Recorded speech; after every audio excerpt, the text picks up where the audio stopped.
یہ جزوی اطاعت نہیں، اس پر تو اللہ کا غضب بھڑکتا ہے۔ افتؤمنون ببعض الکتاب وتکفرون ببعض، کیا تم ہماری شریعت، ہماری کتاب، ہمارے قانون، اس کے کچھ حصے کو مانتے اور کچھ کو نہیں مانتے؟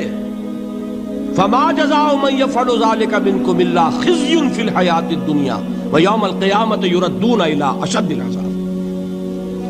جو کوئی بھی یہ طرز عمل اختیار کرے گا اس کی سزا اس کے سوا اور کچھ نہیں ہے کہ دنیا میں انہیں ذلیل و خوار کر دیا جائے اور قیامت کے دن شدید ترین عذاب میں جھونک دیا جائے۔ وَمَا اللَّهُ بِغَافِلٍ عَمَّا تَعْمَلُونَ، اور اللہ غافل اور بے خبر نہیں ہے تمہارے کرتوتوں سے۔ He knows you through and through، وہ جانتا ہے، وہ تو تمہاری نیتوں کو جانتا ہے۔ ان اللہ لا ينظر الى صورکم ولا اموالکم ولكن ينظر الى قلوبکم واعمالکم، اللہ تمہاری صورتوں کو اور تمہارے مالوں کو نہیں دیکھتا، وہ تمہارے دلوں کو اور تمہارے عملوں کو دیکھتا ہے۔ یہ حدیث کے الفاظ ہیں۔ تو یہ جو جزوی اطاعت ہے یہ اطاعت نہیں کہلائے گی، بلکہ یہ تمسخر کہلائے گا، ڈٹھائی کہلائے گی، استہزاء کہلائے گا، دین کا مذاق اڑانا کہلائے گا۔ بات سمجھ رہے ہیں کہ نہیں؟ اور میں اور منطقی طور پر ثابت کر دوں کہ اگر آپ نے اللہ کے کچھ احکام مانے کچھ نہیں مانے، تو جو مانے وہ بھی اللہ کے نہیں مانے۔ بظاہر بات میں بڑی عجیب کہہ رہا ہوں، اللہ کا ایک حکم آپ نے مانا ایک نہیں مانا، بتائیے جو نہیں مانا کیوں نہیں مانا؟ کہ نفس کو پسند نہیں۔ جو مانا کیوں مانا؟ کہ نفس کو پسند ہے۔ دونوں حالتوں میں کس کی بات مانی؟ نفس کی۔ اگر اللہ کی بات ماننی تھی تو پھر تو وہ بات بھی اللہ کی ہے۔ جب آپ نے اللہ کی ایک بات رد کر دی، کیوں؟ کہ نفس کو پسند نہیں۔ اور جو مانی تو اس لیے مانی کہ نفس نے ویٹو ہے، اوکے کر دیا، ٹھیک ہے۔ تو اصل آپ کا افسر کون ہوا؟ نفس یا اللہ؟ اللہ کا حکم ہوتا تو جو حکم ہے وہ ماننا پڑے گا۔ معلوم ہوا کہ آپ نے ویٹو دیا ہوا ہے نفس کو، تو جس کے پاس ویٹو اسی کی اطاعت۔ بظاہر آپ اللہ کا حکم مان رہے ہیں، حقیقت میں اپنے نفس کا حکم مان رہے ہیں۔ اللہ کہ آپ کی اطاعت کلی ہو، جو اللہ کا حکم سر تسلیم خم۔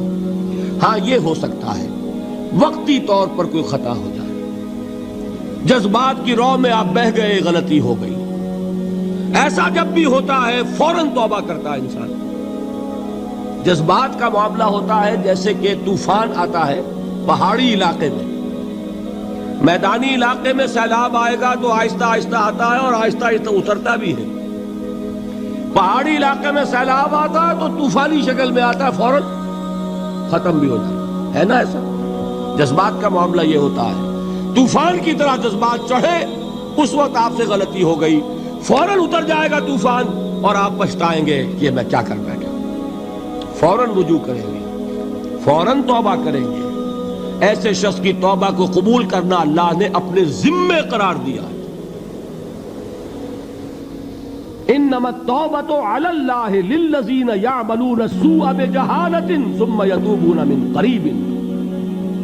اللہ تعالیٰ کے ذمے ہے اپنے ایسے بندے کی توبہ قبول کرنا جو کہیں جہالت میں، نادانی میں، جذبات کی رو میں بہ کر غلط کام کر بیٹھتا ہے لیکن فوراً ہی توبہ کرتا ہے۔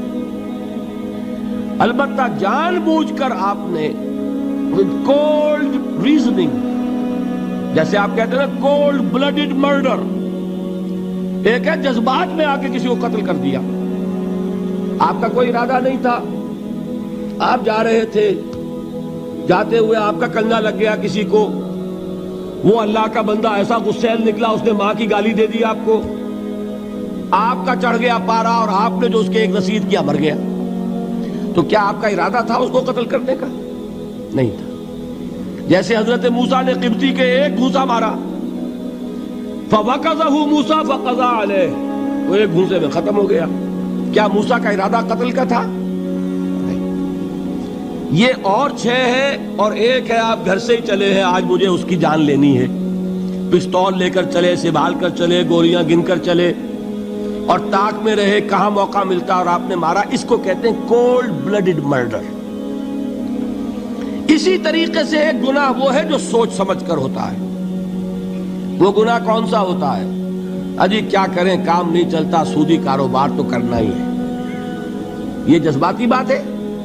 نہیں، یہ آپ کی سوچی سمجھی رائے ہے۔ روکھی سوکھی نہیں کھانی بھائی، کھانے پراٹھے ہی ہیں، لہذا سودی کاروبار کیے بغیر چارہ نہیں۔ یہ تو سوچی سمجھی بات ہے بھائی۔ یہ ہے وہ گناہ، یہ ایک گناہ بھی آپ کی پوری نیکی کو ختم کر۔ فما جزاء من يفعل ذلك منكم الا خزي في الحياة الدنيا ويوم القيامة يردون الى اشد العذاب۔ اہل علم کی توجہ کے لیے عرض کر رہا ہوں، یہ مفہوم ہے اس آیت کا، بلا من کسب سیئۃ واحاطت به خطیئته فاولئک اصحاب النار هم فیہا خالدون۔ جان بوجھ کر بڑا گناہ مستقل طور پر اپنی زندگی میں اس کو قائم کر لینا، وہ ایک چیز بھی، ایک مچھلی سارے تالاب کو گندا کر